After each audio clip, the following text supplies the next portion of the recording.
everyone. Once again, welcome to the Journalists and Writers Foundation's Global Youth Leadership Program, Session 6.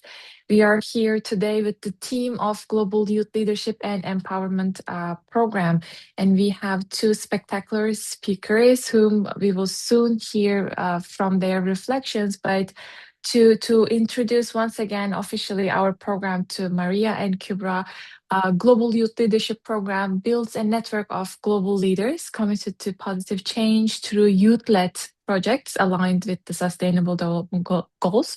And we are here to empower young leaders and change makers by fostering engagement, exchange, actions on social, economic, environmental issues at local, national, and global levels.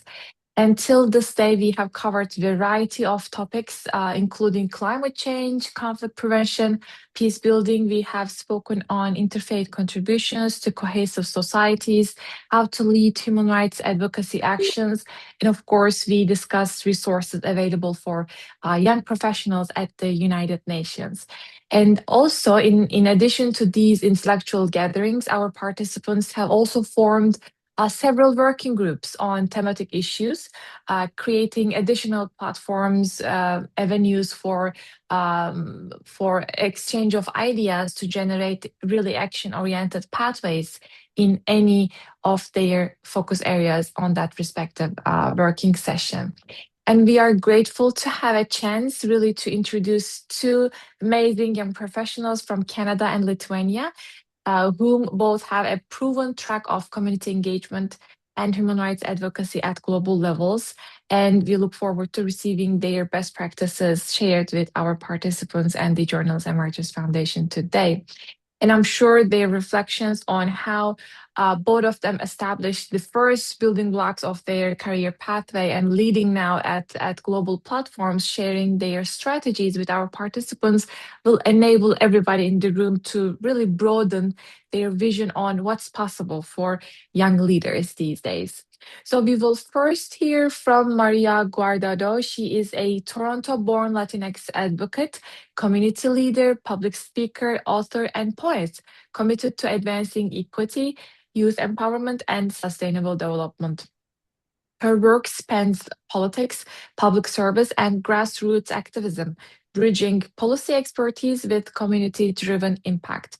Maria has been recognized nationally and internationally for her leadership, including two certificates of recognition from the House of Commons, Notable Live Canada's Notable Professionals Under 25, the Charity Village Most Outstanding Individual Impact Award, Emerging Leader Recognition from Women in International Security Canada, and Global Leader 2026 by Rising Leaders magazine. She has served across municipal, provincial, and federal sectors, gaining experience in policy development, community engagement, and stakeholder relations. Maria's advocacy is deeply informed by lived experience and personal encounters with trauma, shaping her commitment to youth and women's empowerment, mental health, homelessness, and global health. She currently holds leadership roles with the Young Canadian Changemakers Association, the Latin American Trade Association of Canada, and the World Anti-Extremism Network, contributing to policy innovation, community resilience, and inclusive development.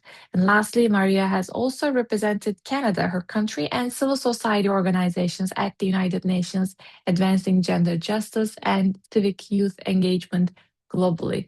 Well, Maria, thank you so much. That's an amazing background, and I'm very sure that your reflections, remarks today will serve as meaningful resources for our young participants, and the platform is yours. Over to you. Awesome. Thank you so much for that kind and warm introduction, Cemre. Just want to first start off with saying a very deep thank you to the JWF for having me here today. And I want to say thank you to all of the participants here today for being able to participate. And I do have a small presentation that I do want to share with you guys, just because I'm also a visual learner. And so I will just go ahead and share my screen. And pending one moment. Thank you for your patience. It's truly appreciated. All right. So guys, good morning, good evening, and good afternoon. I know we have amazing young people from all over the world. I am going to just try to just make this a bit smaller. There we go. Sorry, guys. Okay, so I definitely put in a good amount of thought into this, and I try to make this as brief and as informative as possible. So today I'm going to be talking about kind of creating your own opportunities and sharing some lessons in leadership, advocacy, and global engagement. Again, today we are here gathering with the Global Youth Leadership Program, and this is session 6. And I'm very excited to share some insight with you guys. So there we go. So who am I? I'm not going to go through, oops, sorry about that. Let me go back. I'm not going to go through the whole thing. Okay, if it's not letting me, sorry about that. I'm not going to go through the whole thing. As Cemre gave the really kind bio, but again, I'm a youth advocate, a public servant, and a community leader. These are the current focal parts of my portfolio at this time. So right now I work for the Government of Canada under Statistics Canada. I do a lot of community work aside from my main portfolios here, but I also focus on mainly youth empowerment, public policy. I focus on women's leadership, international development, and diplomacy. And as Cemre mentioned, my work is deeply shaped by both my lived experience and community leadership. And something that I kind of follow is that I like to create opportunities through purpose, perseverance, and service. So, my journey. I would say in my journey, there was never a perfect path, right? If I'm being completely honest with you guys, my journey has not been easy by any means necessary. I truly come from really humble beginnings, and many of the opportunities I've had today were built through perseverance rather than privilege. However, I do recognize the privilege that I have being born in Canada and having access to opportunities. So I do recognize that privilege. However, I've had to navigate through various amounts of systematic barriers and trials and tribulations. Um, and of course, like anybody else, I've experienced setbacks, uncertainty, and moments where I questioned whether I belonged in these spaces, right? But those experiences became my greatest strength. They grounded me, strengthened my commitment to human rights, and gave me the courage to keep moving forward, even when the path wasn't clear. So in essence, I would say that my journey really started more local and grassroots communities. So in community, I've been able to volunteer, whether it be at soup kitchens, homeless shelters, whether that be at the library. I've been able to really focus on community. And then it led into my volunteerism naturally just led into advocacy on systemic issues or issues that I have personally encountered. And then it kind of related hand in hand with my academic foundation that then gave me my government experience. After working on several and many levels of government, I had then made the natural pursuit into international conferences, being, participating at the UN and other multilateral engagements. And then now more focalizing on policy and public speaking efforts as well. Okay, so finding opportunities. So I'm a firm believer that opportunities don't usually find you, you find them. And what has worked for me is that setting clear goals. And what I mean by setting clear goals is that, for instance, if you're a student or a young person and you are saying you're in your first year for your program, let's say, in your first year, you're like setting a goal by the time you graduate, right? I truly think that when you're setting goals, try to give yourself a large timeline. Just because the more time that you give yourself, the more proactive you are to obtaining that goal. Um, and so that kind of leads into building the transferable skills. And what I mean by that is like, let's say you want to get a job right outside of university or college. You want to ensure that within that 4 years that you're in school, that you're really utilizing your time and efforts effectively. And you definitely want to set yourself up for success. So whether that be, getting involved on student government, campus, or whether that be starting your own club, whether that be volunteering in your local community in and around campus, all of those are great forefronts to setting yourself up to whatever your goal might be come graduation. And again, all of those skills that you will develop through community work or volunteerism or even being involved on campus are all transferable skills you will use in the workforce. And initially, what has worked for me as well is that starting locally, like really getting involved in the local community, before thinking globally. Just because sometimes a lot of the issues that we face in our world today, of course, are applicable everywhere these days, some more than others, of course, but I think all in all, focusing on the ground first and then building your way up, is the best approach that has worked. And another thing is saying yes, to opportunities that align with my values. Saying yes sometimes can be, you can be on the fence about things, but always sticking true to my values has really, really helped me along the way. And another thing that has worked for me is always being curious and proactive. I have a very curious mind. I have a long life learner, as I like to call it. And I always am looking for ways on how to stay proactive and engage and also keep my curiosity I don't keep my curiosity at bay, so to say. So don't cut yourself short. Let your curiosity explore because you never know where that might lead you.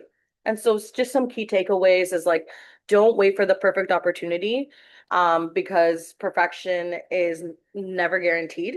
Build yourself into someone who is ready when it arrives. So um, perfect opportunities, not to say that they don't exist, but you have to do a lot of prep work in order to land that perfect opportunity. And perfect opportunities are going to look different to everybody. So I recommend sitting down with yourself and saying, what is the ideal situation? What are the ways that I can obtain this? Keeping a mind map or keeping a mind map journal or keeping a dream journal, not necessarily about dreams like when you sleep, but dreams about your personal goals and aspirations. And number two is opportunity is rarely accidental. You definitely have to actively seek it, prepare for it, and sometimes you do have to create it for yourself, which is something that I've learned the hard way is creating that opportunity. Maybe if you don't have the right connections, you don't have the right network or whatever it is, or if you're just getting started, of course, sometimes you do have to create those opportunities for yourself, and that's okay. And so the next key point that I want to touch on is about building relationships. Building relationships is so important. I can't stress that more than enough. So it's all about focusing on being reliable, right? You want to build yourself up to the capacity is knowing your capacity, understanding your own capacity, and then expanding that capacity to fit into your reliability. You want to also focus, kind of playing on the reliability, following through, right? You need to follow through on whether that be your commitments, your studies, and that's like holistically as well. It's not just a matter of on your specific pursuits as well, but also internally, right? Like following through for yourself, following through for your family member, or following through for your community if need be. I also recommend investing in genuine relationships. So again, if you are interested in doing community work or volunteering, I recommend definitely just going to volunteer, not on the basis of volunteering and like not just to, build that quote unquote resume for yourself, but actually going to connect with the community, connect with the people that work there, connect with the people who you're providing a service to, and really just understanding them more on an interpersonal level will definitely give you an insight and perspective that will basically take you ahead of the curve, if you know what I'm saying. Another thing I would recommend is staying authentic. I know that when you're in the advocacy space or you're in academia, I know there can be a little bit of push um, in trying to um, have your work being articulated in a certain way. But sometimes, when burnout can occur, things can feel a little bit inauthentic. So always staying true to yourself and staying authentic is so, so important, because people are going to remember you for that. Also being willing to learn and giving back to others. These components I would definitely recommend, especially being willing to learn is a huge, huge one. I know, like as students or young people, young professionals, I think sometimes we struggle with being more open-minded, and that's something that has to do with learning as well. So and that leads hand to hand of giving back to others. I'm a firm believer that service or being of service is a wonderful way not only to know your community, but also to know yourself. So, in my experience, many of my greatest opportunities came from people who remember how I treated others, or from my work, or from my contributions, or how I showed up consistently, not just because of what I posted online. Again, this relates back to the idea of building those meaningful relationships. And honestly, those relationships will carry you out and be a step, basically become as a foundation for how you build relationships in the community going forward. And so, networking isn't about collecting contacts, it's about building trust. So, if you focus on these key points on building relationships, you will see that naturally trust will be built. And another key thing I want to mention is your reputation begins long before someone reads your resume, right? So, it's all about the self first and building up for yourself in such a way. And so relaying back to international engagement. So for instance, how did opportunities like EcoSoc happen? Um, so EcoSoc, it wasn't because of one application. Honestly, it was the result of years of showing up consistently. And I think in the last few years, maybe 2 to 3 years, there's been a lot of changes within the UN space. I feel like now it's way more accessible to young people than it was previous. And so, in my experience, what really, really happened for me is that, being able to take on leadership and being a proactive leader in my community, being of service not only in the community but also with my working profession. Also building that credibility, right? Building that credibility of the projects you worked on, the your network, and your previous experiences. Again, all about the relational value, right? It's all about the relations that you built and the network that you sustain for yourself outside of like online and social media.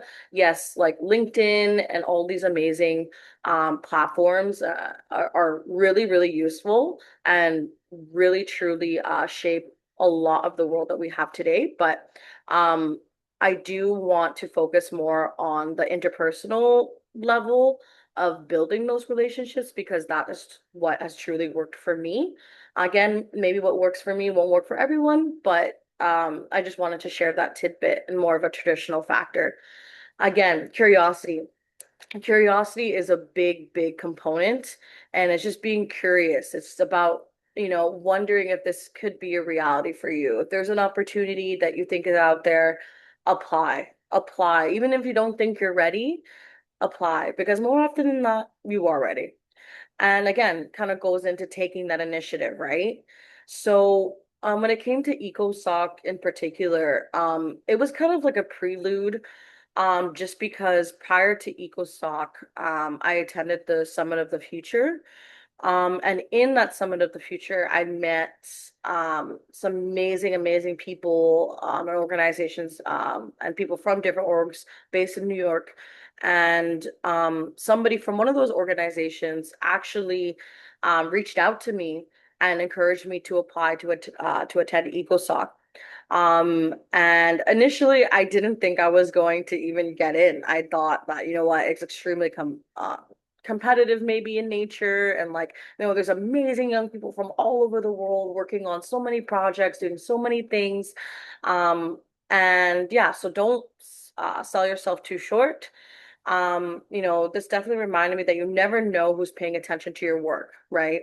The relationships you build today may open doors years from now, right? And so even in that specific timeline, right?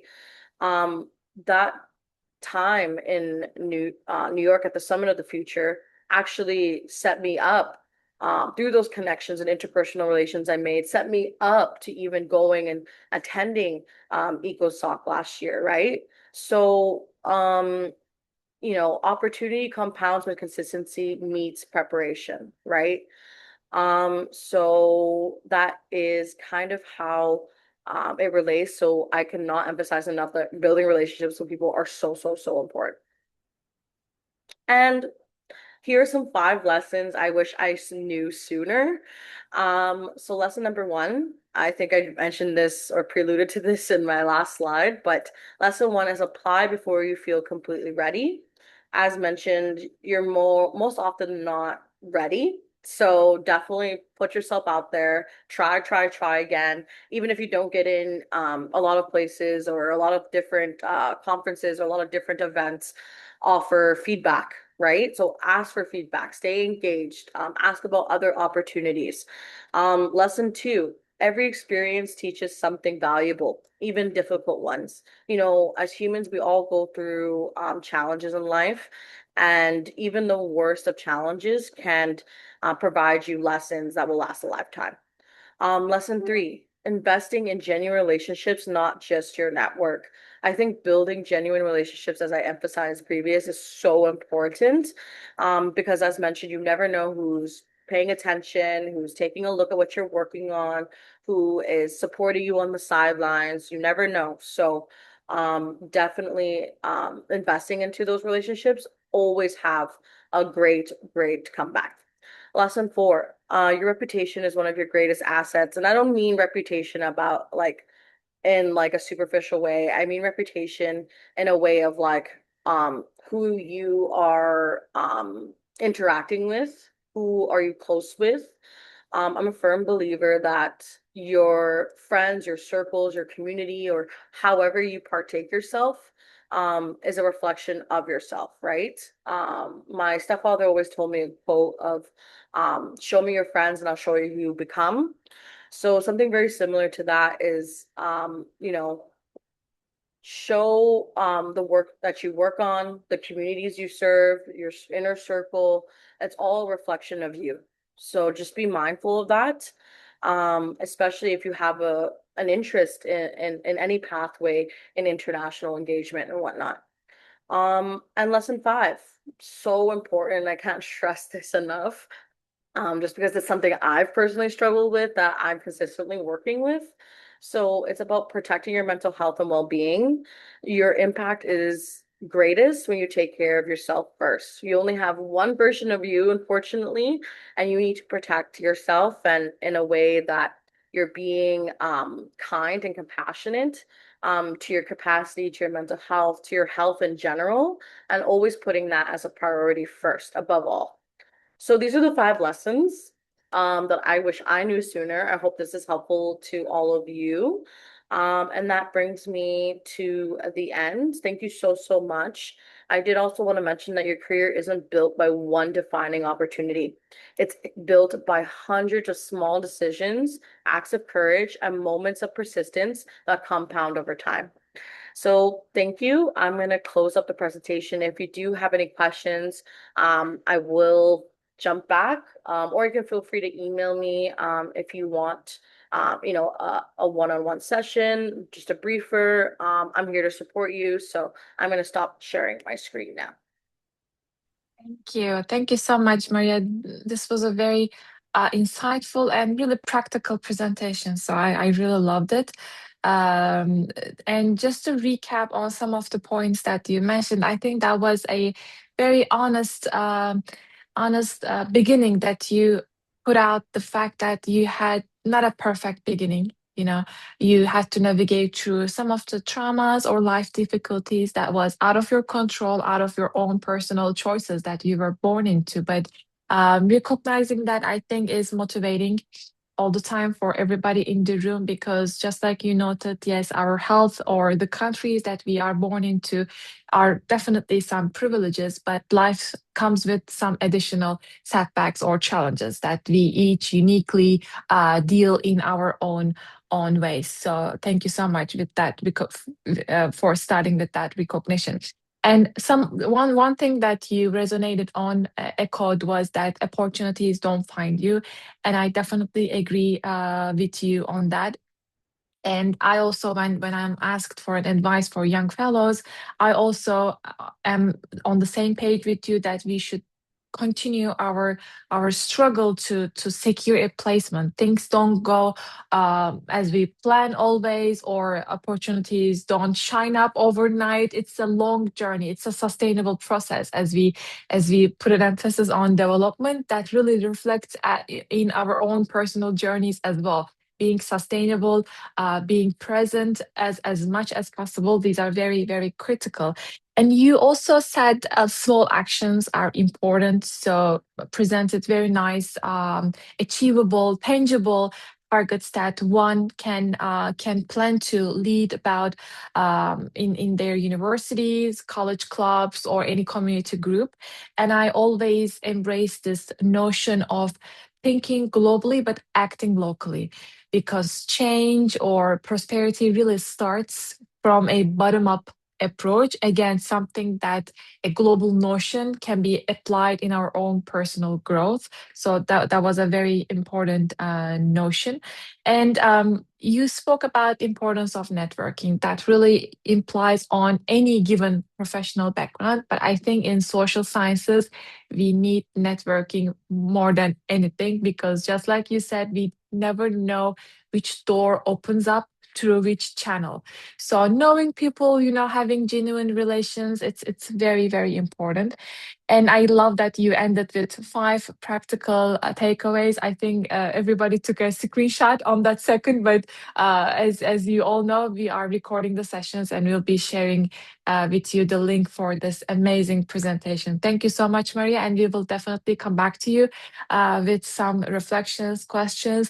And I would also appreciate, in the Q&A, maybe if Hubert can also join us, because I know that he's very active, proactively participating in human rights gatherings. I am sure he will also have a say in the importance of networking to share with everybody in the room.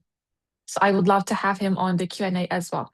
Well, moving on with our program, now is the time to turn to Lithuania from Canada, as we will hear from Kubra, who is a bioengineering graduate of Vilnius Tech University in Lithuania, with a focus on cartilage regeneration and regenerative medicine.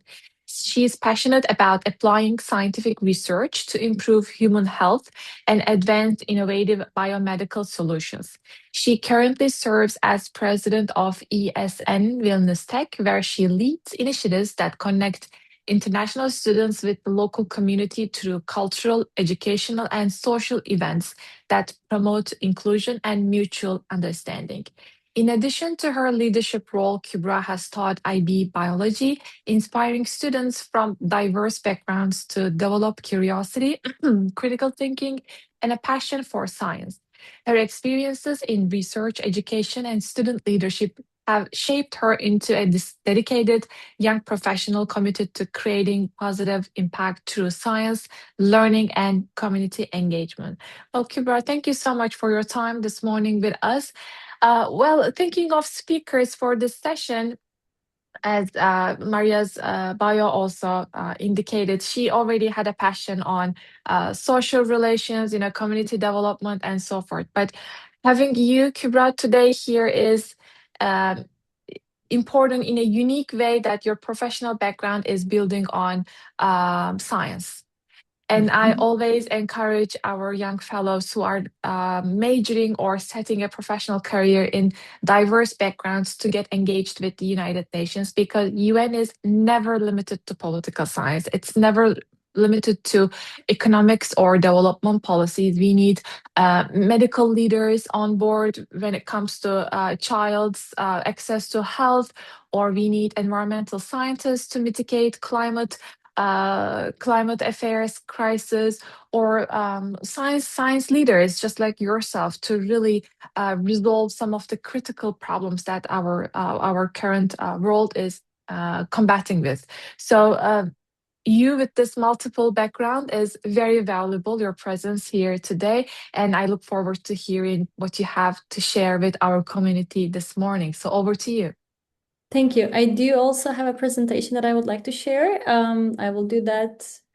And yeah, I was having it. So, well, first of all, thank you for your invitation. And also, do you see my captions in the presentation?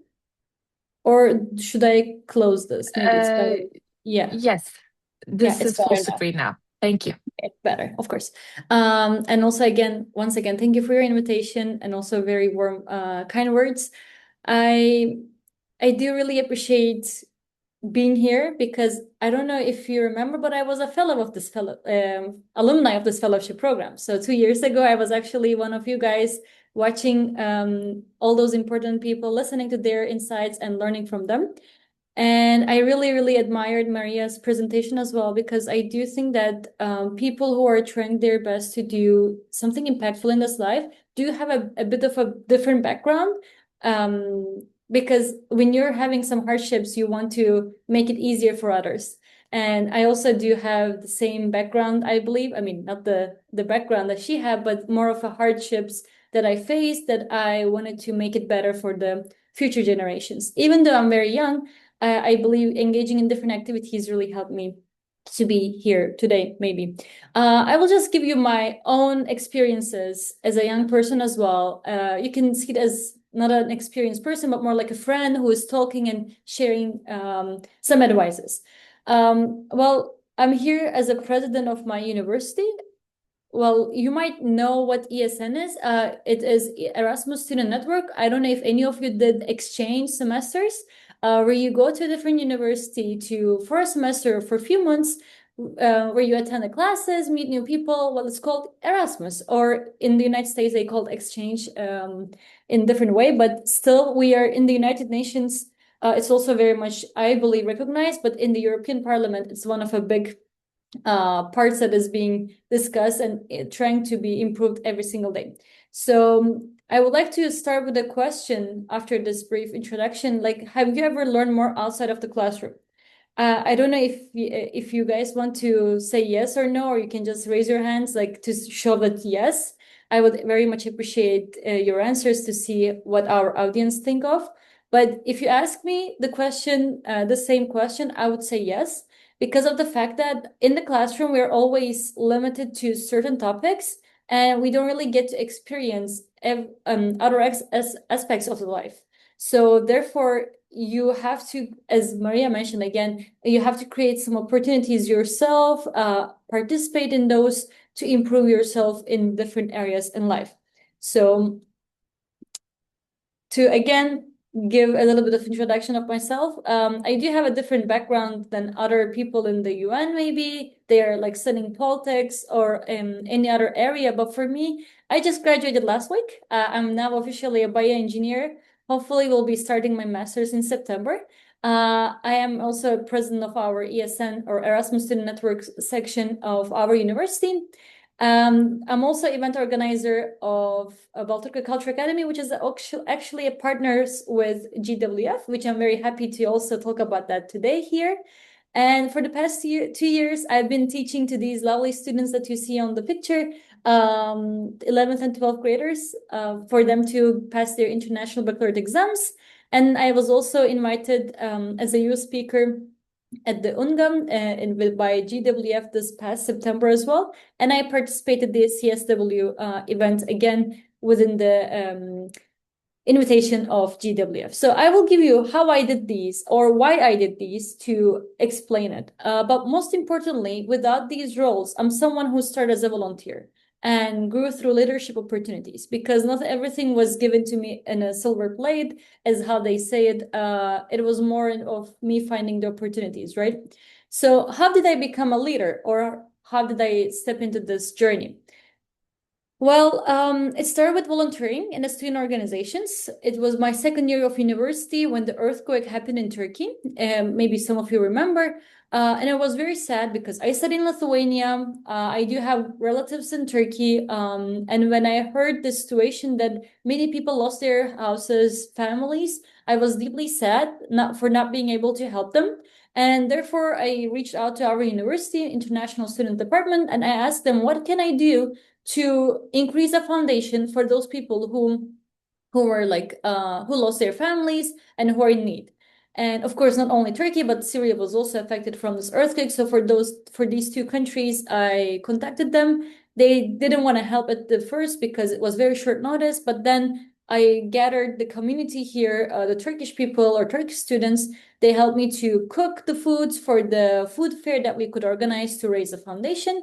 And the university provided me a place, and they approved this event idea for for having this kind of an event. And later on, after a few days, it was successfully done, and we had a lot of people, students attending, donating for those people who lost their families or houses in Turkey. So it was the first stage of me getting out of my comfort zone to help people, because I was very sad and devastated to see those news, what happened in there, and just wanted to help them. And it was the first ignite of my leadership title, I would say. And later on, after getting into this kind of an area, I really liked organizing things. I saw that how hard it is, but also how joyful it is when people come and enjoy and they appreciate you. They say thank you for doing it, because not to make my ego better, but in a way that I felt useful I felt useful, that I was doing something good for the humanity. So after that, I started taking responsibility for small projects, organizing cultural and educational events, learning from my mistakes and challenges, because every time you do something, I would advise you to go and review it and ask for feedback, as also, again, Maria mentioned. It's very, very important. And now today I'm here standing as a president of our section, but actually to mention, for 2 years, I was a social projects manager. I didn't right away come to that point, but more it took a while for me to first organize events, learn, ask people, and so on and so forth. So again, it takes a while to get to that point. And what do I do as a president? Well, we coordinate the board. We have 10 people that we are working with. We develop the section strategy, represent the organization externally, because as I said, in the European Parliament, we have an international section that is trying to get funds and promote Erasmus for students, because it's very important for our students, myself as well, to go out of our comfort zone. We are very much used to living with our families, living with friends. But when you go to somewhere different, you actually discover who you are. And it's very, very important as us leaders to discover who actually we are. For me, Kubra was a different Kubra when I did my Erasmus in Italy. I saw how brave I am when I had a struggle that I needed to solve without my parents or without my friends. So it really helps you to develop yourself. So again, you need to go out of your comfort zone.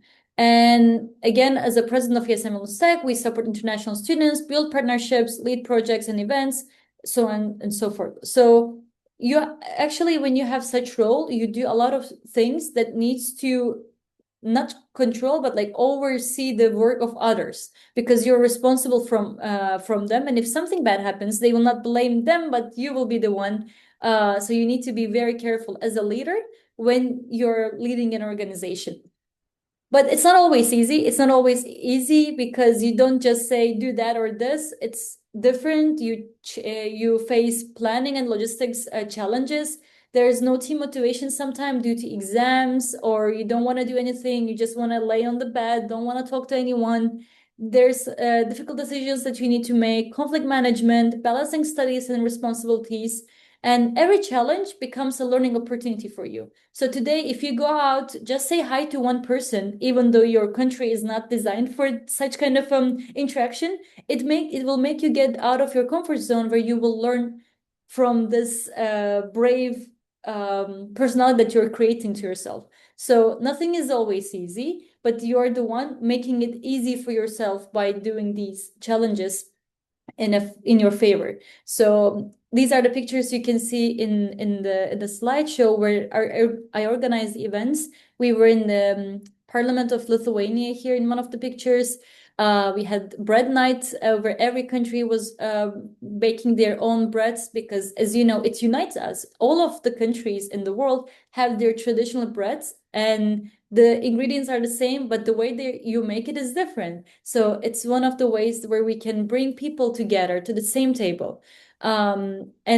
As always, it's not very easy to organize the event itself. It takes a while, few days. You need to be the one actually like knowing what to do. You have to have a list of things that you need to follow. Oh, very sorry. So and so forth. So that's why I would like to come back to that as becoming the speaker at GWF SDG Roundtable when it was last September, like a few months ago, actually. I was there as a youth speaker of Lithuania. I'm very, very happy for this opportunity because I didn't think I was eligible enough to be there. But after the invitation from Cemre and Mehmet, it was very nice to see that you don't have to be 100% fulfilling the position of a leader to be there. It's more of sharing your experiences and learning from others.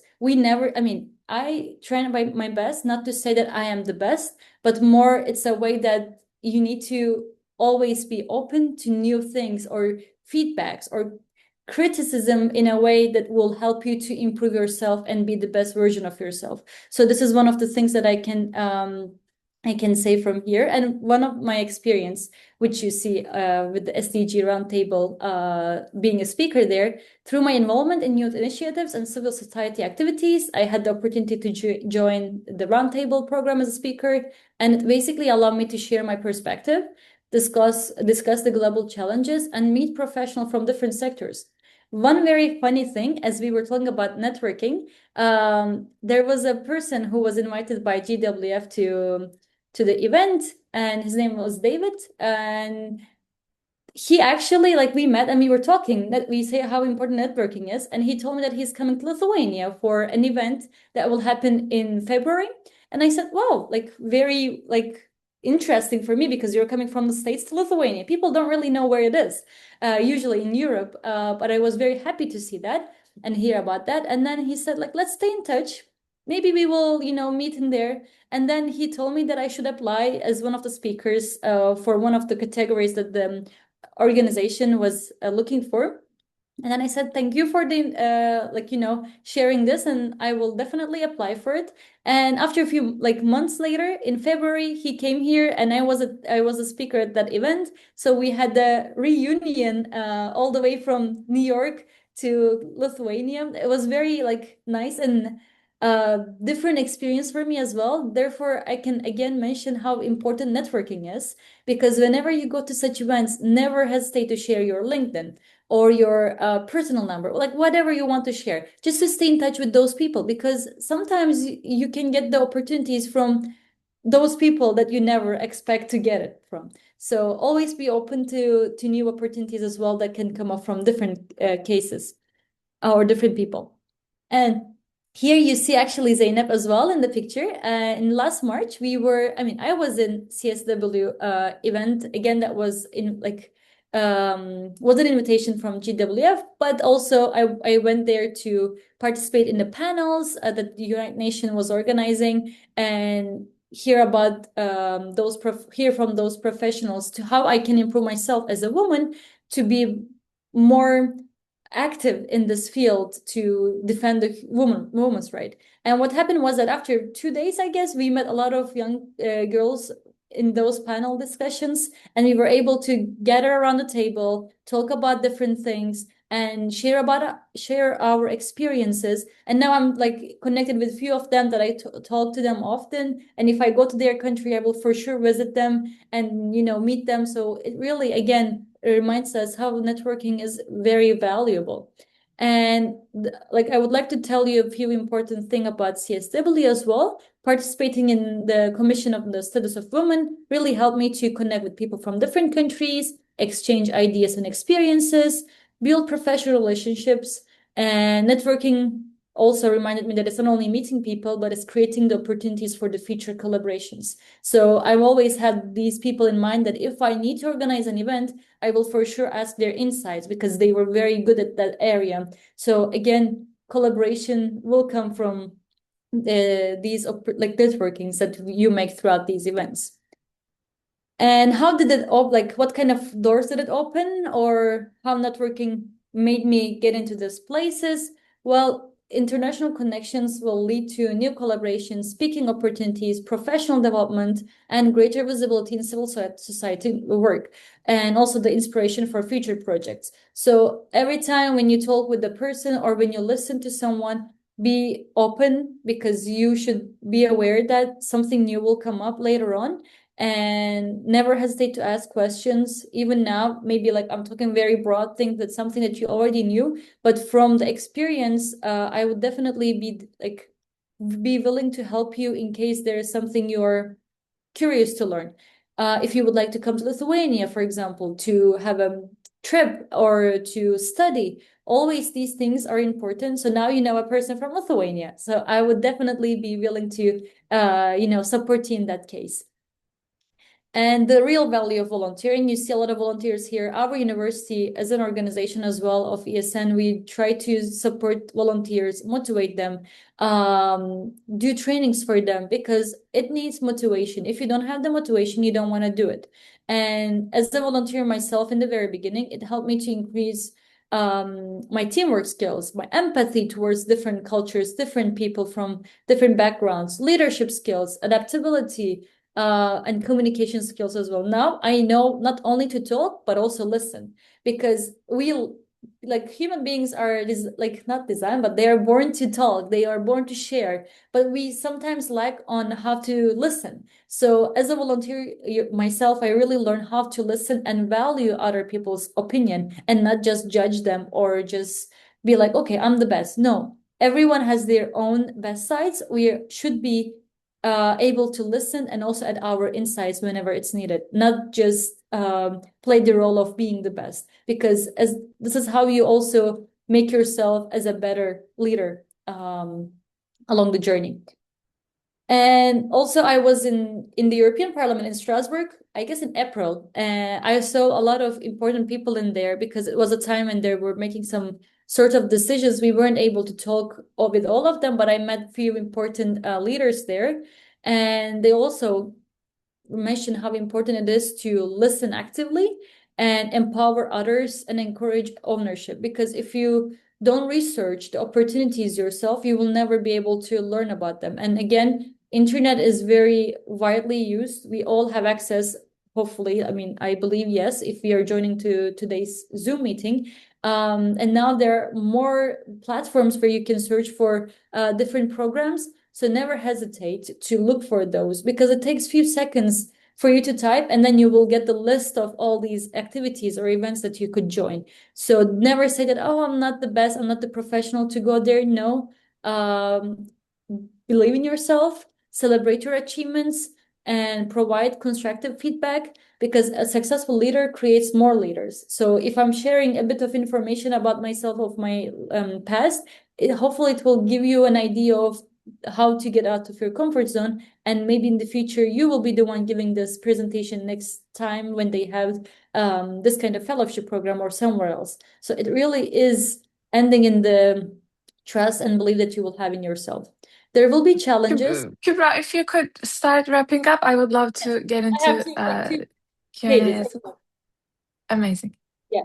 So with the few challenges, time pressure, team conflicts, burnout, and low motivation, and you can always find the solutions by, as you see here, by honest communication and balance and self-care as well, which is very important, because if you're not healthy and happy, you will be ending up in a very bad position, and you will not want to be a leader maybe in that case. So last but not least, I guess I have one last slide. And don't wait for the leadership title. Start by volunteering, taking initiative, learning from others, building connections, and small opportunities will often lead to extraordinary journeys, and you will be very thankful for yourself. I would like to just show little pictures as you see here. You make at the end good families for yourself. And with that being said, I would like to thank you for listening.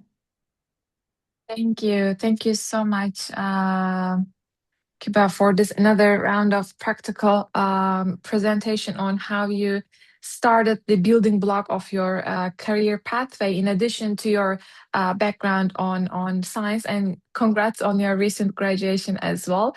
And you also, very similar to Maria's reflection, you also recognize that your journey started as a volunteer from a bottom-up approach, as nothing is really given to us, but we work towards achieving these cornerstones and leading our way to the next journey in our professional life. And I think that was very important that you showed us how a crisis can turn into a real life chance.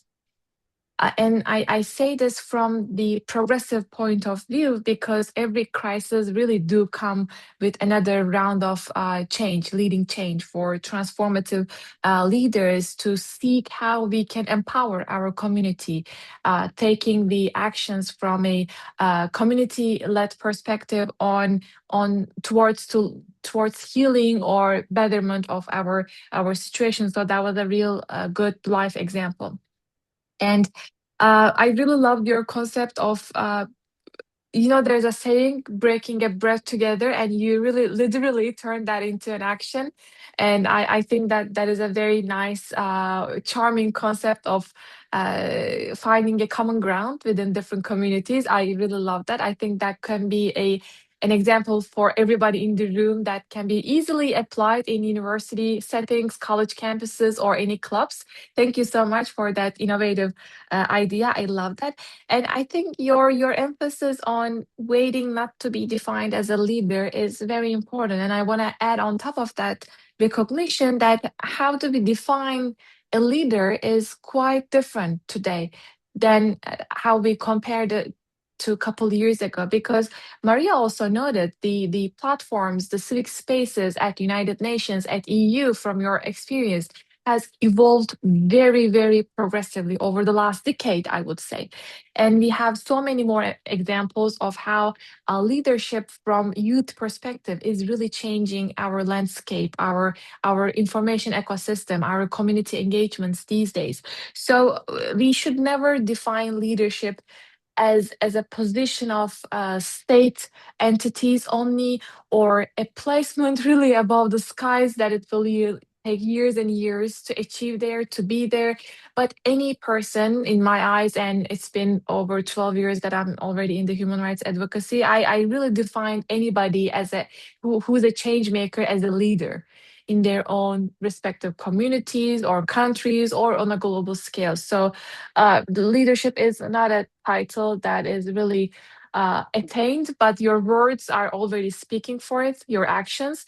So thank you so much on that call that we should never wait for leadership title to be given to us, but we achieve for it, we strive for it. Thank you. And now is the time really to get into the discussion. I would love to hear from our colleagues, fellows in the room as well. And I will, my first question to you, and I look forward to receiving others from our community. Uh, Both of you are very active on social media in terms of being present, sharing resources, or sharing insights from your own network or from the places of intellectual engagement, conferences, what have you. Can you please give very brief notes on how it's important to be present on social media because we live in an age of really changing media ecosystem. I think social media presence professionally is inevitable these days in any sector that you are professionally growing into. But I would really appreciate, receiving your insights on how important it is to be active on social media platforms. After Kubra and Maria, I would also love if Hubert is ready to share some reflections from his own journey because I think he's a very nice best practice as well. I would love to have him on the board too. So Kubra, Maria, whoever would love to start. Okay, I can start. Um, I think it comes for when it comes to social media in particular, yes, it's so important. I know you really emphasize that. But I think when it comes to social media, something to remember is that the internet is forever. So like the internet is always something that's going to exist. And social media can sit as a type of method of credibility even. Especially if you're working with different communities or organizations, it helps you build like a track record or like a portfolio, right? Mhm. Prior to the internet, of course, I'm assuming I know people in the past used to create like actual portfolios, did like paper portfolios of their work and all of that.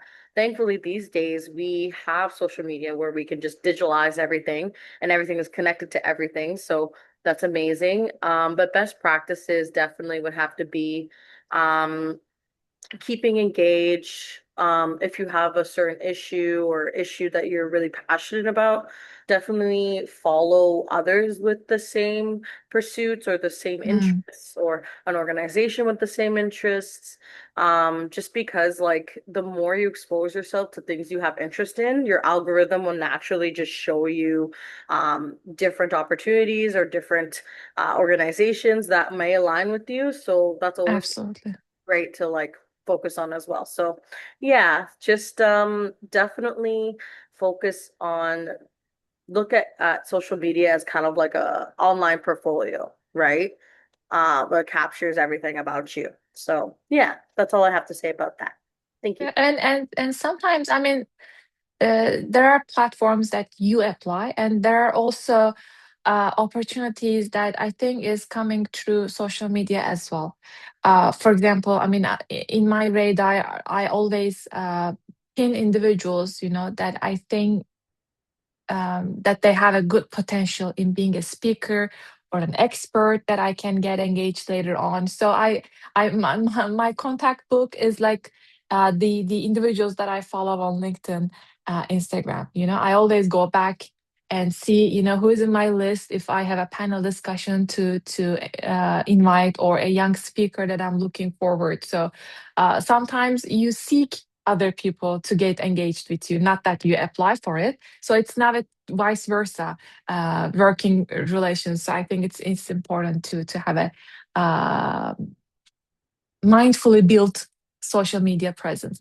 Kibra, anything you want to share? Yeah, I mean, I totally agree with Maria, but I also think that as the Gen Z or whatever you want to call us, whenever I follow my friends or you, like as a very professional person that I admire, I feel very much behind, but it also motivates me to do more.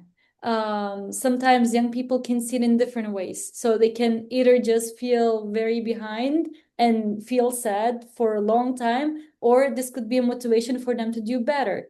For me, it was the first thing in the very beginning. I was just feeling sad and not enough.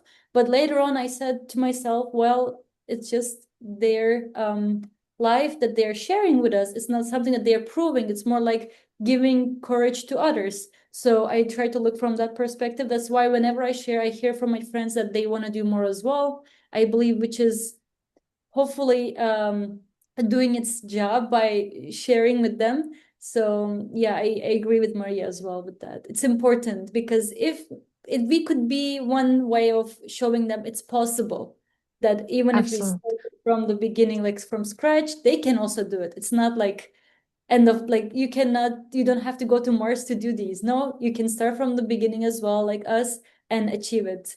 And yeah. Absolutely. Absolutely, Kubra. Well, I mean, I definitely resonate with you on your saying that social media comes with pros and cons. That's correct. But I think in this changing world, we are at a point that we cannot deny the opportunities that technology, AI, or social media is bringing to us. But on the other side of the coin, we should, like Maria also mentioned about mental health, well-being, or your emphasis on not feeling good enough to define even yourself as a leader. I mean, these are always should be on top of our conscious, to be careful on how we manage our presence there. But you also said that it's showing the world that it's possible at any level that you are. It's possible to make a change and leave an impact. So that's important. Well, Hubert, what's your takeaway on sharing your professional journey on social media, or did you create any opportunities on social media engagements, or any change that you observed coming right after you post your participation at a conference, or anything else that you would love to share? Yes, hello. Um, well, I think when it comes to some really major changes for that I will be making, I think it still comes a long way. My active participation is on social media is only a few months, so it hasn't really gathered that much attention yet. But all the time, every day, I try to work as hard as possible as I can to, in some way, promote what I believe in and promote other also initiatives or other topics that I feel that are important in this case. And it is just the beginning of my journey. My journey, as I said, it's only a few months old. I have been encouraged by others out of scratch to start my journey. I have some people, especially my friends and others, have noticed the passion inside me about topics such as human rights or politics and so on and so forth. And they have encouraged me, why don't you give it a try? And I did give it a try. And so far, it's going much better than I have expected. And I always tell everybody that I meet, since I meet them, give it a try. Don't worry about it. It isn't as difficult as it may seem. Of course, it requires hard work, and it requires attention, it requires discipline. However, if someone wants to get into really making a difference in the world, or promoting certain topics that they feel they are important, it is possible for them. However, they just need encouragement. All they need is just encouragement. Absolutely. Well, you say you're just at the beginning of your maybe a strategic professional journey, but it already made a remark, on my mind that you're active. So I think you are perfectly on the right and successful track, and I'm pretty sure you will explore more Yeah. opportunities to really Thank you. I'm present very your humbled to full hear that. potential. Of course, my pleasure. Well, any questions for Kubra, Maria, or I know there are so many young, amazing leaders in the room who are, implementing great work in their communities. Anybody who would like to share the platform? We still have about 5 minutes or so with Kubra and Maria. Yeah, Angela, over to you. Please join us. Thank you, Cemre, ma'am. Actually, I wanted to share that even today, I am at a training for Teach for India, and it's for a transformation. We teach kids, underprivileged kids, and we give them quality education, holistic education. I'm also currently pursuing a degree in a master's in transformational leadership. And yes, I look forward to, making a change every day that I, right, even right now, I'm taking this meeting from my hostel, the one where I am training. I'm outside my state. So yeah, and I even made a community visit to one of the areas, one of the underdeveloped regions of where I take, you know, we do our work at CSI. So yeah, and when you look at children and when you actually engage with the community and when you connect, I mean, there's a sense of possibility, there's love, it's everything together. And I feel very positively about it towards Thank my you. journey as a leader. Thank you, Angela, for sharing your reflections on your own journey. You are another leader among us who I know have been passionately working to recognize the intersectionality of human rights when it comes to women's empowerment, girls' education, or girls' access to health services. So, thank you so much for your credible work on that end. Adil had his hand up. I'm not sure if he still would like to contribute. Yes, I'd like to ask a question to both Kubra and Maria. As Maria Go ahead. mentioned about when you're keen on some particular field, you better follow that person in online platform like Instagram. So one such person is Greta Thunberg, who I follow. So Greta Thunberg, she started as a climate activist, and then she ended up speaking about for occupied Palestine, Congo, Sudan. She said you can't separate the struggles. Like, do you agree? If yes, why does certain most leadership programs ask us to stay in our line? Because whenever I go and attend many conferences, they ask, do not get into politics. When most of my surrounding has been suppressing ourselves through political forces. So this is my question. Yeah, I am so sorry. For some reason, my audio cut out. I'm wondering if you could rephrase the question again. Sorry about that. The thing is, most of the leadership programs they ask us to stay in our line and do not get into too political because that's not our area of expertise. Yeah. When our daily life has been suppressed by political forces, such as Greta Thunberg, she has a step back from public life because the system she was screaming at barely moved. And what do you say to young activists like who is watching and concluding that it's not worth it? Yeah. Yeah. To be honest, I think from this perspective, again, my experience is a bit different, but I think um when it comes to getting involved in political causes or in politics in particular, it does come with a cost, right? It does come with, I feel like, a heavy mental cost and mental burden, not only just on yourself, maybe on your family, maybe on your local community. And honestly, I think when it comes to social media, of course, there's a plethora of different issues that are going on in our world today.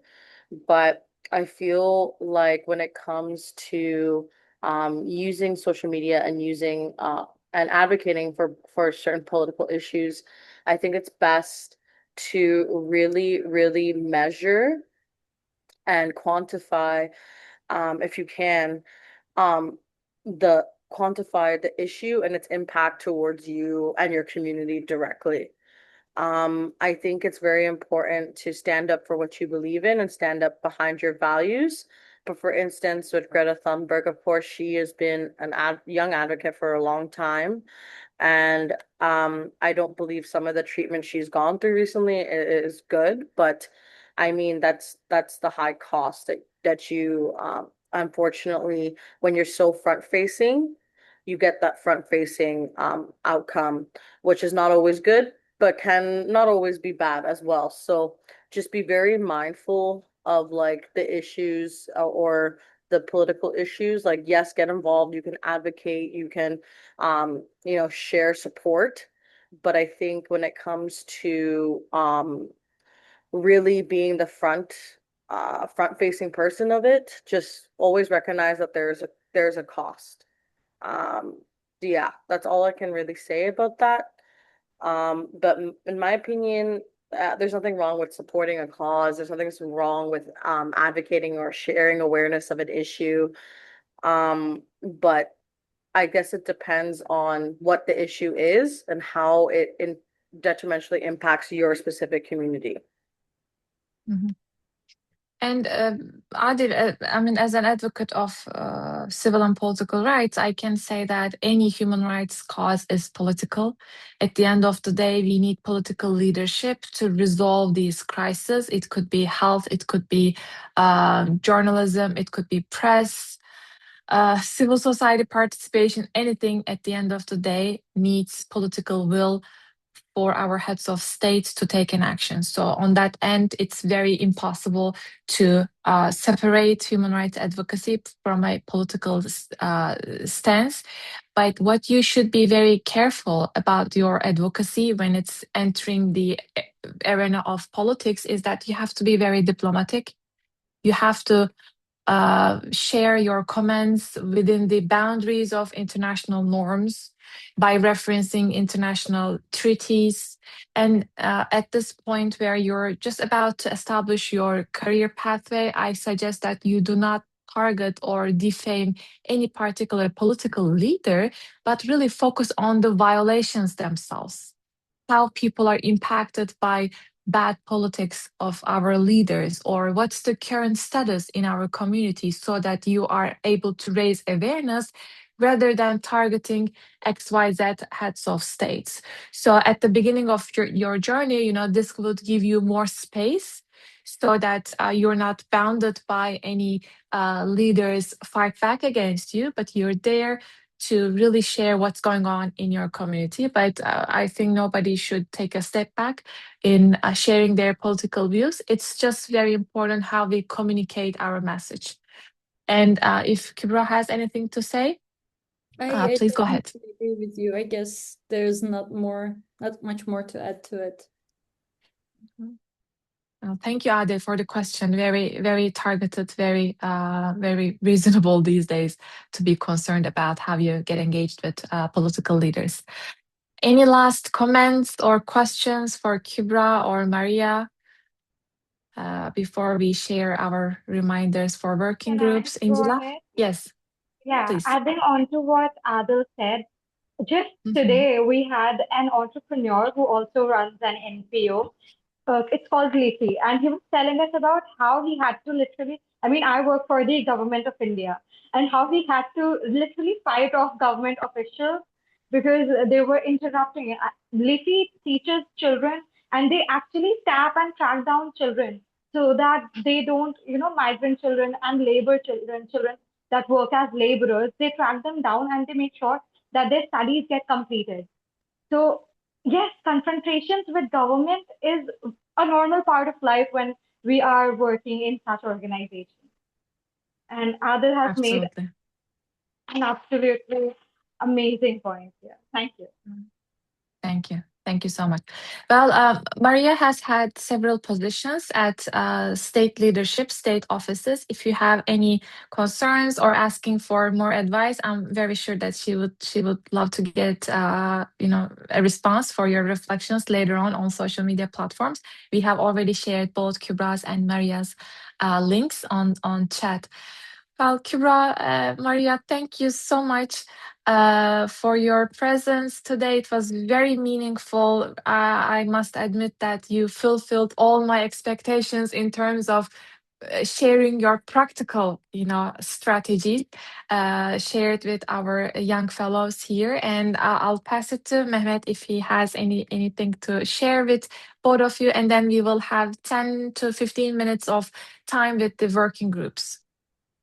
Thank you, Cemre, and I really would like to thank Maria and Kubra for being with us today because you are great role models, and we are so proud of you. And we not only know you by your achievements, but we also know your actions in the field. So we are so grateful, and also your journey, your professional journey, your academic journey, and also your excuse me, kind of engagement with the JWF is so meaningful to us. So we are so happy, so grateful. And also for the rest of our participants, as you can see, JWF is kind of like is dedicated to empower young people, not just by organizing events like this, but giving the floor, giving the opportunities So it's all about you if you want to take the opportunity. So who knows, maybe in the next couple of years, we might host one of you as, one of our, guests, guest speakers. And as Kubra and Maria said, it is important to participate in global events, just like the UNGA, CSW, and other, initiatives. So that's what really equips you with knowledge, skills, and networks to fulfill your potentials. Once again, Maria, Kubra, thank you so much for being with us. We are so happy. Let's stay in touch, and we hope to see you maybe in September for the UNGA in September in New York. So Thank you so much for your invitation once again. I guess you have your working groups now, so we don't Yes. have to stay for that. If you have other commitments, please, you may leave the meeting, or anything last to share with us. Go ahead. I mean, just a little sentence. Do not hesitate to ask. I mean, we have Cemre and Mehmet, who are the professionals. Always reach out to them, I guess, because they are the ones who know more than maybe anyone else in this room. So we are learning, but never stop learning, because you will be the one hopefully coming in the next times and sharing your experience. So again, once again, thank you. Hope to meet all of you maybe in person one day. And if you ever come to Lithuania, make sure you inform me on LinkedIn, as I saw Zainab shared. So I would be happy to have you guys, any of you here. Thank you. Thank you, Kubra. Thank you, Maria. Yeah, very quickly, I just want to say thank you to everyone who was here and participating, and thank you again for the kind invitation from Mehmet and Cemre. Honestly, I also want to say congratulations to all of you for staying committed to this program and for riding it through. And I know it's a lot of information, a lot of speakers, a lot of new commitment based on, I'm assuming all of you are students or young professionals, whatever the case, but I just want to congratulate you on being committed to human rights and advocacy, and being committed to your own leadership, to being committed to yourself as well. So that is amazing, and congratulations to everyone, and thank you so much for having me here today. Thank you. Thank you, Maria and Kubra. We look forward to seeing you next time. Bye-bye. Bye. Well, we still have about 10-15 minutes, and I think this is a nice time to get reflections on how the working groups are doing, or we can share some insights from the panel discussions that we already had. So I'll leave it to Mehmet if he has any new notes to share or reminders. Yeah, I think this year we had a very interested group in terms of organizing a panel discussions or writing articles. So I'm so happy about it. So not only you will have the sessions, but at the same time, I'm so proud to see you engaging in the WhatsApp groups despite time zones, challenges, like your final exams or some other like work commitments. I know that you guys did an amazing job in terms of coming together. So not to make it long, I really would like to hear from like the working groups, maybe like starting from the human rights working group, just like because this is our last session before graduation. So if you could, maybe one of you to update you about your panel discussions and other proposals that you had. So we can start with human rights group. Yes, hello. I can speak. I can vouch for the human rights group. When it comes to the panel discussion, we are 90% ready for recording, because we have agreed that the panel discussion will be recorded due to time constraints. I will be the moderator. Zeynep, Injila, and Adil will be the speakers for the panel discussion. We were supposed to have one extra guest speaker. However, due to lack of contact, I think we will have to proceed without the guest speaker, just the four of us. And yes, the speeches are mostly ready, same as the introductions for the speakers. So I think we are, this Sunday at 11 a.m. New York time, we will be able to proceed with the recording of the panel discussion. Excellent. add something on that. Because we're always speaking and telling the good part of it. Just one thing that like didn't go as we expected is the social media campaign. It was still a good experience. We tried to reach out people around and to gather more videos, but unfortunately it wasn't the amount that we expected. But instead of just writing a deep reports, we just changed and redirected our plan for that. It's gonna be like a YouTube video series with your approval as well at the end, and then we'll just write a small note and our perspectives, like an experience of how doing that social media affected our thoughts. Just wanted to share that out too. Great, great. I think, one of the things that Cemre might agree with me. So creating digital content is so important for you because, I mean, is now Zeynep is on board with us. We're working on the UNGA, and is we are deciding on the speakers because we have our global partners and they nominate so many different speakers.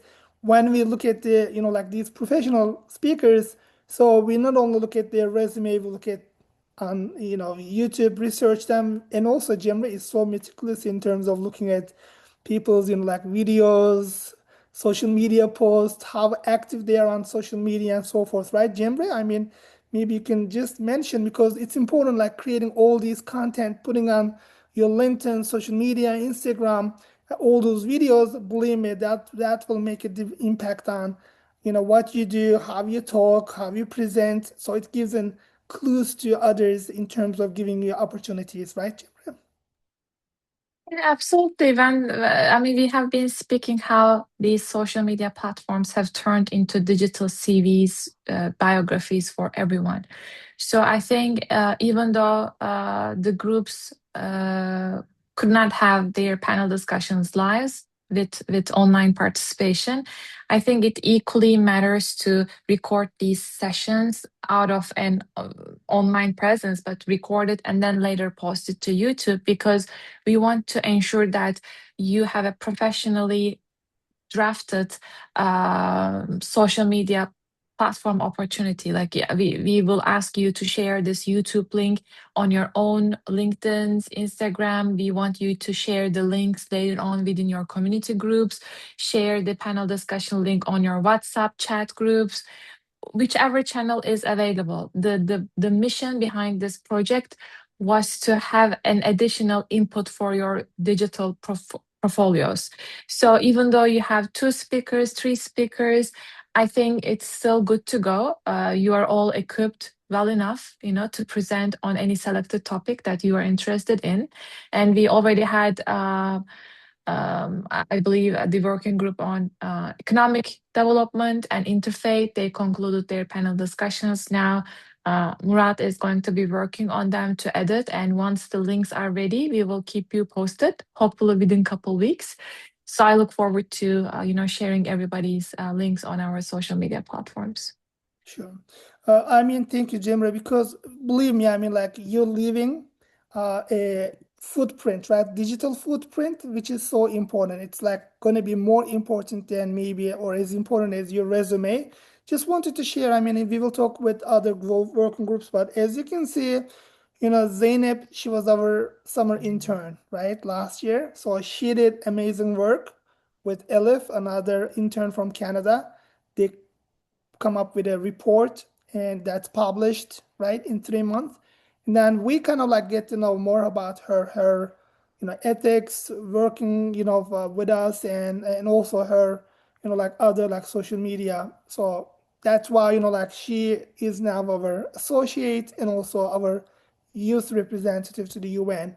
Elif, okay, she was our intern, then she became, okay, she was hired as the UN advocacy for the baccalaureate in Canada. See, like that opportunity comes, and then because baccalaureate was our global partner, they kind of like witnessed her, work, advocacy, and work at the, like UN and so forth. See, after us, she got this. And then another one, like Sula, she was one of our youth representative, I mean, youth leaders. So she got nominated as a speaker at a UN event. And likewise, Ayuba Bazam, he was our 2024 alumni. Okay.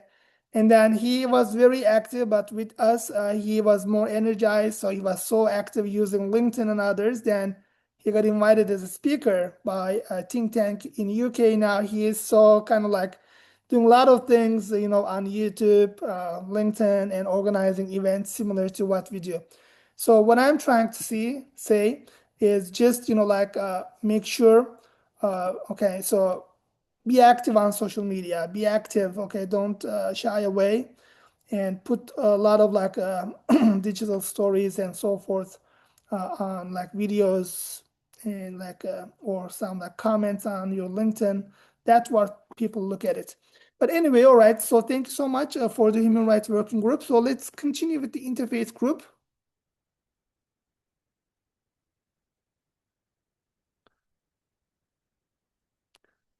I think we have a Hello. Yes, Jeff. Can you guys hear me? Yes. So we had a panel paired, and thankfully we have finally gone through with that. Was it yesterday? Yeah, yesterday we did that. It went pretty good. We recorded. We had Angela, Mr. Ahmed, and we had Sajida, and we had Lerato present, and we had our guest speaker. It went pretty well. I'm assuming it's gonna be like edited and changed, so we're waiting on that from Cemre. And yeah, we've basically finished that. Yeah, Angela, do you have anything to add? Yes, the panel was amazing. I would like to especially thank Sophia, Lerato, and Ahmad for being such, supportive partners, members. I'm really grateful to you guys. You are the ones with whom I could make this, possible. Thank you. Yeah, thank you, Jevdit, Angela, and also Lerato was one of the speakers, right, Lerato? And she also invited a guest speaker from South Africa. How did it go, Lerato, on your end? Good evening, everyone. Everything was amazing. The team was amazing. The guest speaker was so excited. He actually wanted it to carry on, so we were limited with time and wished to share his presentation with JWF. So everything went according to plan. I'm so proud of my team. It's been one hell of a road and journey, but I'm so proud of everyone, and we all came together and we did amazing. We did amazing. So yay, guys. I'm happy for us. Great. I Thank mean, I've been you. following, I was having difficulty following your communication. So after a couple of hours, you already have like 35, 60 messages. So that's good. And Ahmed Rufai, anything to add? Because you're in the group as well, very active. Yeah. Good evening, everyone. Just to say, we had a panel discussion on Tuesday with amazing speakers.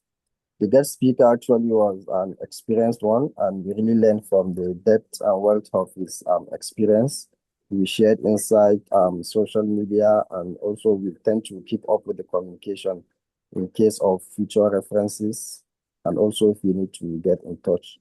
The blog post will follow after the final discussion with those in charge, Jevdet and Ray. We take care of the blog post. So after the blog post, I think we'll come to an end of the workshop. Although not end, like end of the session, and the communication and interaction is going to continue, inshallah. Thank you very much for giving us this wonderful opportunity. We have really learned from among ourselves and the guest speakers how to champion as a youth. Actually, you have a lot of potential to be the change we want to see in the world by studying from ourselves and also our community and society and at the world at large. Thank you very much for giving us this wonderful opportunity. It's really an honor and a privilege to be among the inspiring youth leaders across the world. Thank you very much once again.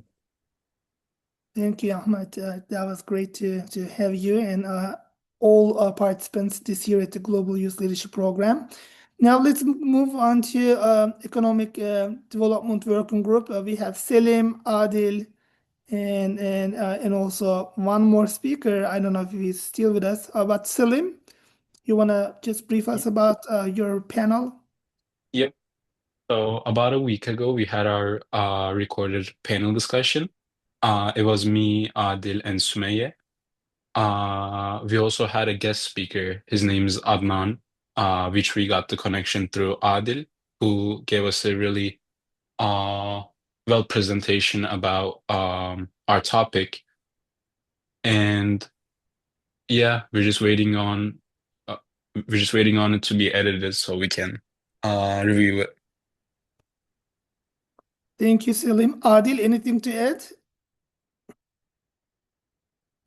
Yes, our group we looked at AI's economic impact on developing nations and undeveloped nations through the three lenses, which is infrastructure, reskilling, and representations. So we used the story of Brian Gitta and many other who uses AI for development in the regional places like for farmers such as ICO.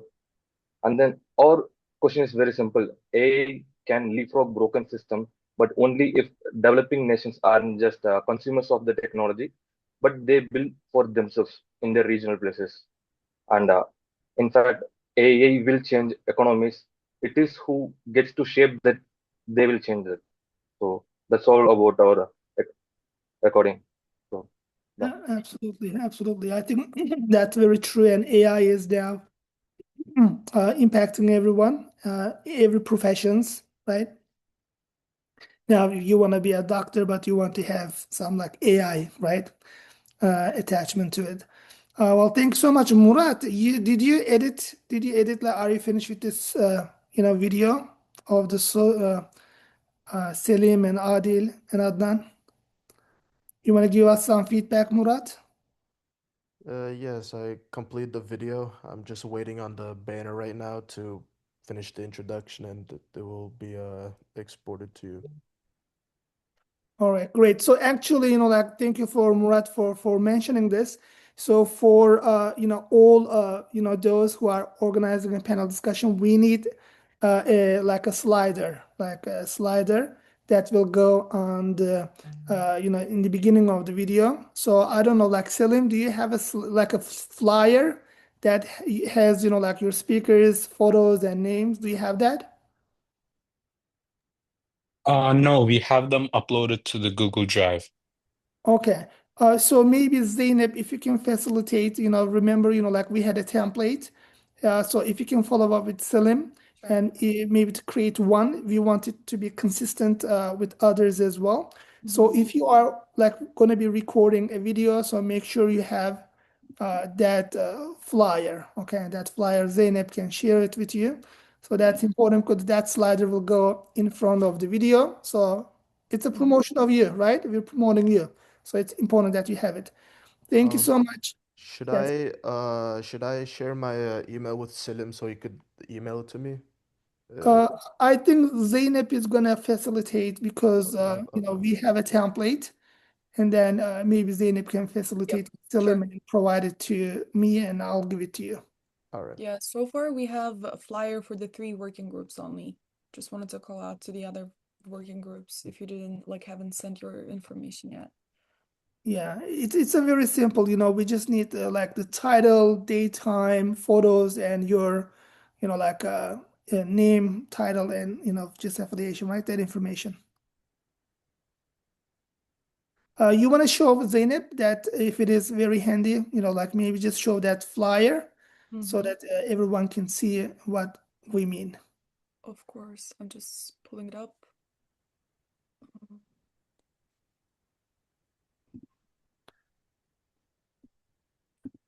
Okay. Do you see the screen? Yes, we do. Yeah, here's one example for the interfaith group. And here's another example from our group for the human rights. All right, so basically you have the title, date, time, place, and photo, like a photo, something like the professional photo, your name, and also, like your title and affiliation if you have something else. So that's what we need. Okay, and once you have this, give it to Zainab, then she can help, create this flyer. This gonna go as a slider for the videos. Yep, I already sent like a required information list to everyone and also Salim, so like everything is over there, whatever you have to send it to me. Sure. So for Murat, so since you're finalizing the economic development working groups video, so next will be the interface. I guess that's the second recorded one. So if you can work on that one, and also you can communicate with Zeynep to get the sliders. Okay, she can give it to you, or I can give it to you. All right, so let's move faster. Do we have other working groups who has prepared a panel discussion? Like education. Okay, Angela, go ahead.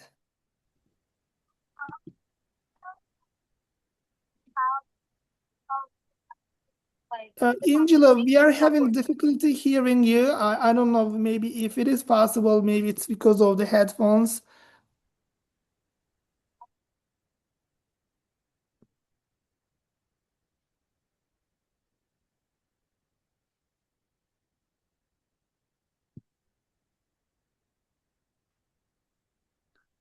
You want to try it again? Maybe unmute yourself.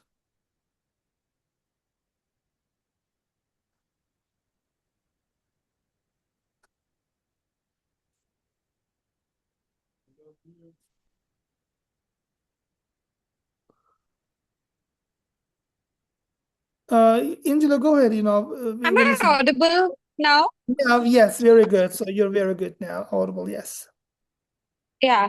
So we're planning for the quality education group to have our panel discussion in the next week since I am I'm also working on Saturdays and I work from 8 to like 5:30. So I'm trying to have a panel discussion like on the next Sunday.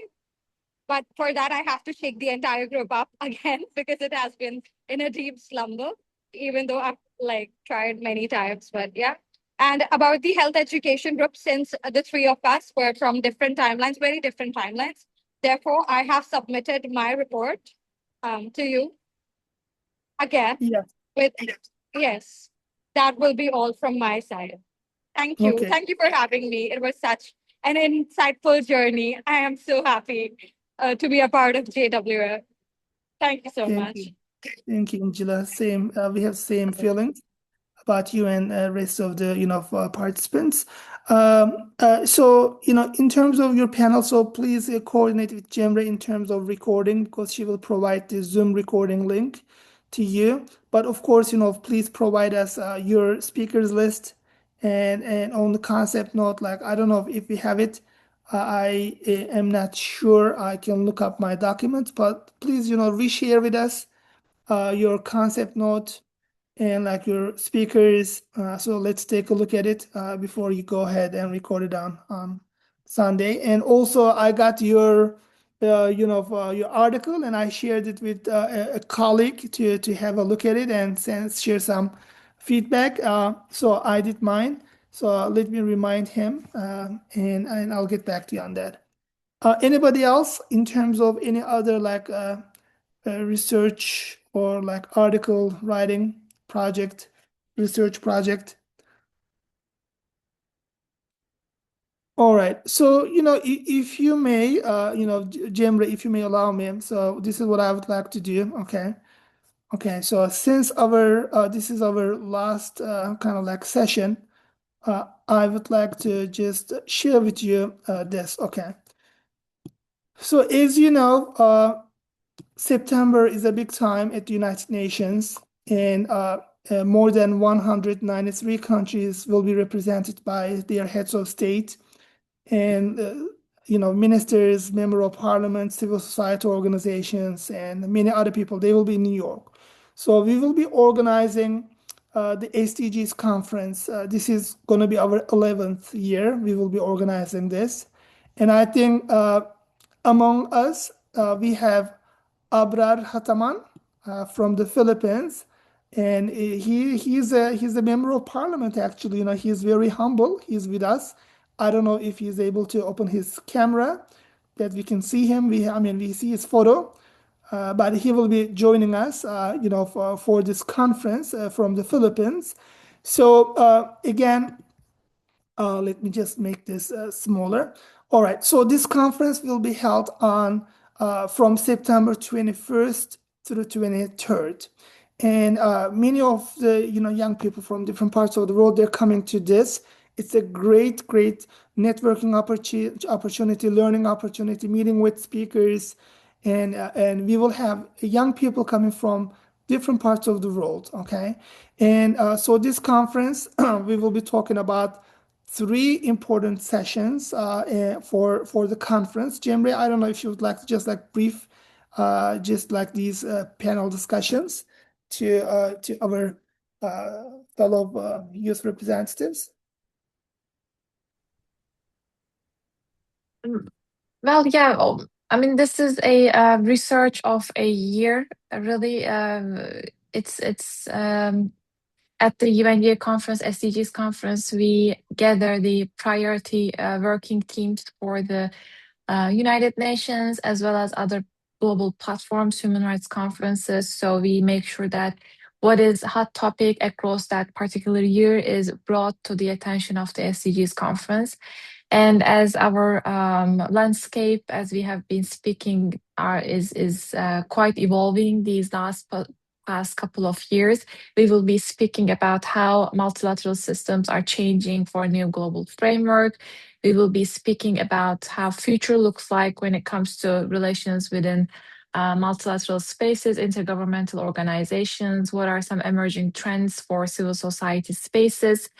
And panel 2 will dive into political polarization. How do we find common grounds? How do we rebuild civic trust, shared values? What are some drivers of political polarization, social discontent these days? What are trends for strengthening participatory democracy? And in our last session, we will be speaking about press freedom and why do we need a well-established ecosystem of information sharing to ensure that we have sustainable positive peace. That will include some recent trends of transnational repression against journalists, gender-related threats, difficulties that women journalists are encountering, and of course, just like panel 1, how do we rebuild trust now, this time for media organizations? Thank you, Cemre, for the overview. So this is day 3, okay? But of course, for this conference, we will have really high-level speakers and from different parts of the world. And you will have keynote speakers, thematic debates, networking opportunity, capacity building, networking, and job opportunities. You will be participating in a high-level reception, and also we will have Pioneers in SDGs awards. So if you are a part of any, initiative or a project that really helps the Sustainable Development Goals, then you can look into this, and so maybe your project could be awarded. So this is a 3-day of action. Okay, so we will have on the first day, on the 21st, a high-level reception on a rooftop. The second day, we will have two roundtable discussions, and one of them is dedicated to global youth voices. And then the third day is the conference, and we have additional information. We have Pioneers in SDGs. So let's just, Zainab, if you can just, leave the website on the chat. Sure. So please go to this website, okay? And here you can go through in previous years, okay? And then you can learn about the concept note program and proceedings in previous years. You can learn about the SDGs conference, for example, for the SDGs conference. You can learn about the concept note for this year. For example, let's say for this year, as it is opening, so we will have 2 roundtable discussions. One of them is on interfaith dialogue, which is from common ground to common good, faith communities working together. So as interfaith working group, you can take a look at it. So what our speakers will be talking about. The second one is just for the young people, for the youth. So the second roundtable will focus on global youth voices on AI, democracy, and human rights-based digitalization. So this is an opportunity for young people to share their response, to share their insights, and also engage with like-minded individuals. And please go to Pioneers and SDGs Awards, okay, here, and so you can look at like what it is, and then maybe if, you can learn about it, you can submit your project. So that's like a good way to engage. So please go to this website, learn about it, and if you could, we encourage you to participate this conference, which will be happening in September. And this is a way to meet with us in person, and you can volunteer with us. So you can have like some volunteer experience, or it could be our maybe like intern for this. So that's a great opportunity. Abrar, are you available to talk? I know that you will be coming to UNG in September. You would like to share some reflections or any thoughts? Abrar Hataman.